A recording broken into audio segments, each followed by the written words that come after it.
Pinakasikat na motor noong hindi pa nauuso ang mga FI, masasabi nating ang Honda Wave 125 ay isa sa pinakapaboritong motor ng mga Pinoy dahil sa maporma, matibay at maaasahan.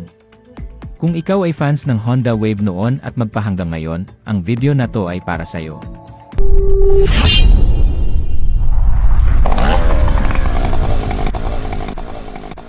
Ang Honda Wave ay nag-umpisa noong 1995, na sinadya para sa Asian at European market.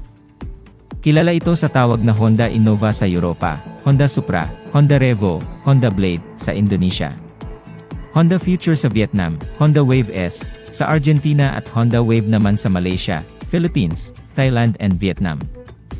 Pumatok ito sa panlasa ng mga taga-Asya at Europa, at hindi kalaunan, noong 2008, isinilang ang fuel-injected na bersyon nito. Ang makina ng Honda Wave mula 100cc, 110 at 125 ay nagmula sa makina ng napakasikat na Honda Super Cub. Nabibighani talaga ako sa Honda Wave noon at magpahanggang ngayon.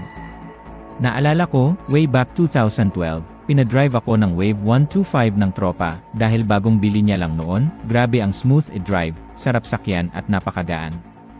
Simula noon, hindi na ito nawala sa isip ko. Ito yung motor na bibilhin ko, sabi ko sa sarili ko.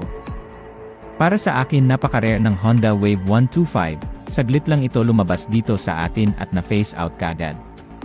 Pero huwag tayong mawalan ng pag-asa guys, dahil unti-unti nang dinadala ni Honda ang mga magagandang motor nito dito sa Pinas, at baka isa na ang Wave 125 na fuel-injected na dadalhin dito sa atin.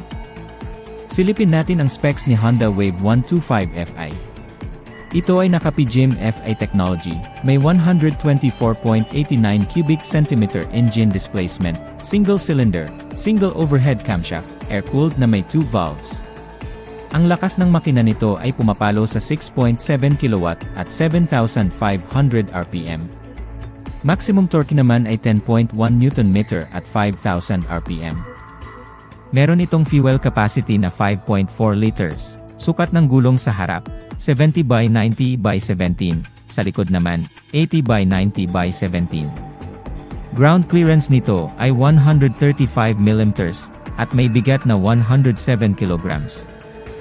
Ang fuel consumption ni Honda Wave 125 Fi ay umaabot sa 60 km per liter. Presyo nito in Philippine peso, estimated 77,000 up to 81,000, plus duties and taxes. Siguro tataas pa ito, pero hindi naman siguro lalagpas ng 85,000. So hanggang dito na lang guys, thanks for watching, don't forget to subscribe.